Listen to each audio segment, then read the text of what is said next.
मीमांसा एकेडमी में आपका स्वागत है। अभी हाल ही में एक रिपोर्ट आई है और रिपोर्ट है भारत रोजगार रिपोर्ट 2024। ये रिपोर्ट जो है अंतर्राष्ट्रीय श्रम संगठन और मानव विकास संस्थान द्वारा यह रिपोर्ट प्रस्तुत की गई है। ठीक है, इसलिए ये रिपोर्ट जो है आपका प्री हो, वनडे एग्ज़ाम हो या फिर आपका मेंस हो, तीनों की एग्ज़ाम की दृष्टि से ये अति महत्वपूर्ण टॉपिक हो जाता है। ठीक है, यहाँ बात चली है अंतर्राष्ट्रीय श्रम संगठन की। यहाँ से क्वेश्चन आते हैं कि अंतर्राष्ट्रीय श्रम संगठन की स्थापना कब हुई है। तो इसकी स्थापना हुई है 1919 को स्थापना हुई है, यानी कि 1919 को स्थापना हुई है। अब क्वेश्चन ये उठता है कि इस समय स्थापना क्यों हुई है, क्योंकि इसमें हुआ था वर्ल्ड वार 2 समाप्त हुआ था। समाप्त किससे हुआ था? एक संधि हुई थी। संधि का नाम क्या है? संधि का नाम है वारसाई की संधि। और वारसाई की संधि से ही एक संगठन निकल के आया था और वो संगठन कौन सा था? अंतर्राष्ट्रीय श्रम संगठन। आपसे ये क्वेश्चन पूछ सकता है कि जो वारसाई की संधि है उससे किस संगठन की स्थापना हुई है, तो वो ये अंतर्राष्ट्रीय श्रमिक संगठन। तो आपको याद रहे कि 1919 में वर्ल्ड वार 1 समाप्त हुआ था, संधि हुई थी वारसाई संधि, और इसी संधि के अकॉर्डिंग एक संगठन बना था। वो संगठन कौन सा था? अंतर्राष्ट्रीय श्रमिक संगठन। ये मैं क्यों बता रहा हूँ? क्योंकि 2019 में इस संगठन को 100 वर्ष हो चुके हैं।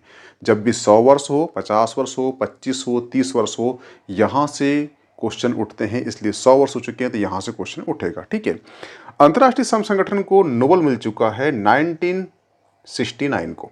1969 को अंतर्राष्ट्रीय श्रम संगठन को नोबेल पुरस्कार मिल चुका है। किसका? तो वो मिला है शांति का। हुआ क्लियर? इतनी कहानी थी अंतर्राष्ट्रीय श्रम संगठन की। चर्चा में क्यों है ये आपको मैं बता चुका हूं। इसके प्रमुख बिंदु क्या हैं, यानी ये रिपोर्ट जो आई है इसके प्रमुख बिंदु क्या हैं वो समझेंगे। बेरोजगारी का जो आंकड़ा है भारत में इतने ऊपर क्यों पहुंच चुका है, इसके जो कारण है, रीज़न है, इस पर चर्चा करेंगे। मेंस कंटेंट और पीटी फैक्ट भी इसमें इंक्लूड किया गया है, इसलिए ये लेक्चर जो है आपके लिए इंपॉर्टेंट हो जाता है। ठीक है, अब क्वेश्चन ये उठता है कि आपको पढ़ना जरूरी क्यों है, तो उसके पीछे कारण है आपका सिलेबस। ये है प्री का सिलेबस और ये है मेंस का सिलेबस। प्री के सिलेबस में डायरेक्ट मेंशन नहीं है बेरोजगारी, परंतु वहाँ पे मेंशन है शिक्षा, स्वास्थ्य और कौशल। तो ये आपके अप्रत्यक्ष रूप से आपके सिलेबस में मेंशन है। ठीक है, मेंस कंटेंट में तो डायरेक्ट कहना चाहिए, जो सिलेबस है उसमें डायरेक्ट आपका बेरोजगारी, जो रोजगार है, बेरोजगारी, गरीबी, ये जो टॉपिक है ये मेंशन है। इसलिए ये जो रिपोर्ट आई है, रिपोर्ट आपको जानना जरूरी है। ठीक है, प्रमुख बिंदु क्या है? प्रमुख बिंदु ये है कि इस रिपोर्ट के अनुसार, भारत रोजगार रिपोर्ट के अनुसार, जो अंतर्राष्ट्रीय श्रम संगठन ने रिपोर्ट जारी की है उसके अकॉर्डिंग भारत में जो युवा आबादी की जो प्रतिशत है वो है 83% जो युवा आबादी है। यहाँ पर जो युवा आबादी कहने का मतलब है कि जो वर्क फोर्स एज है, यानी कि 15 से 60 वर्ष के बीच में जो वर्क फोर्स एज होती है, इनकी जो आबादी है वो 83% आबादी है। ठीक है, तो ये आपका प्री का कंटेंट हो सकता है। प्री में आपको ये पूछ सकता है कि भारत रोजगार रिपोर्ट 2024 के अनुसार भारत में कितनी प्रतिशत युवा आबादी है, तो वो 83% युवा आबादी है। ठीक है, ये आपसे क्वेश्चन पूछ सकता है। और दूसरा क्वेश्चन पूछ सकता है कि जो 2000 से 2022 के मध्य में शिक्षित युवा आबादी में कितने प्रतिशत की वृद्धि हुई है, तो वो वृद्धि हुई है 65.7% की वृद्धि हुई है।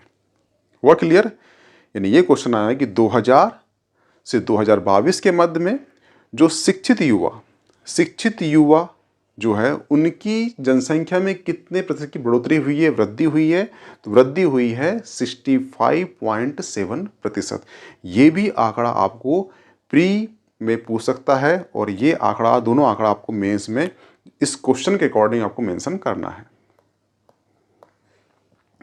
अब क्वेश्चन ये उठता है कि बेरोजगारी इतनी चरम सीमा पर कैसे पहुंच गई। उसके पीछे कारण है, 3 कारण दिया गया है इस रिपोर्ट के अनुसार। ये रिपोर्ट कहती है कि 75% जो युवा है उन्हें आज भी ईमेल करना नहीं आता। यानी आप एआई की दुनिया में जी रहे हो और यहाँ पर 75% जो युवा हैं उन्हें ईमेल करना नहीं आता। तो सिंपल सी बात है कि जो बेरोजगारी दर है वो उसमें बढ़ोतरी होगी। दूसरा कंटेंट कहता है कि 60% युवा आज भी स्किल्ड नहीं है। जहां पे एआई रिप्लेस कर रहा है मानव को, वहां पर 60% जो युवा है वो स्किल्ड नहीं है। सिंपल सी बात है, जो बेरोजगारी है वो चरम में पहुंच जाएगी और आने वाले समय में जो मशीन है वो मानव पर राज करेगी। 90% जो युवा है वो काम करना चाहता है, परंतु उसे आज भी कॉपी पेस्ट एक सिंपल सी टेक्निक होती है ये नहीं आती। तो सिंपल सी बात है कि जो बेरोजगारी दर है उसमें वृद्धि होगी। हुआ क्लियर? ये जो 3 कंटेंट है ये आप मेंस में क्वेश्चन आता है कि बेरोजगारी में वृद्धि होने के कारण बताइए भारत में। तो आप इस रिपोर्ट का रेफरेंस देखकर भारत रोजगार 2024 रिपोर्ट के अनुसार ये 3 कंटेंट को आप वहाँ पे इंक्लूड कर सकते हो, जिससे आपका आंसर जो है ऑथेंटिक हो सकता है। ठीक है, सुझाव क्या है? क्योंकि आपको जब क्वेश्चन आएगा तो आपको उसके सुझाव भी देना है कि हमें इस बेरोजगारी दर को कम कैसे करना है। सुझाव क्या होंगे?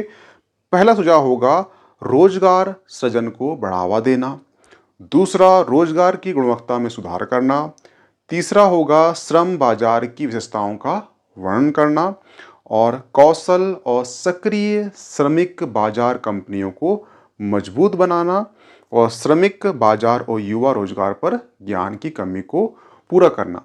ज्ञान की कमी का कहने का मतलब यहाँ पे आशा ये है कि जिस प्रकार से 75% बच्चों को, युवाओं को ईमेल करना नहीं आता, उन्हें ईमेल सिखाना।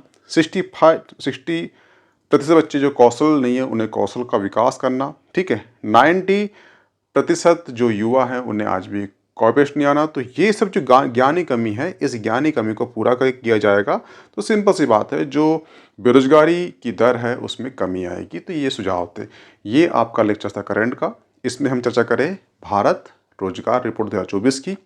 इस कंटेंट को मेंस और प्री की दृष्टि से आप अपने कॉपी में नोट डाउन कर लेना, क्योंकि ये कंटेंट आपको मेंस में काम आएगा और ये कंटेंट आपको प्री में भी आपको क्वेश्चन दिखेंगे। ठीक है, मिलते हैं नेक्स्ट लेक्चर में।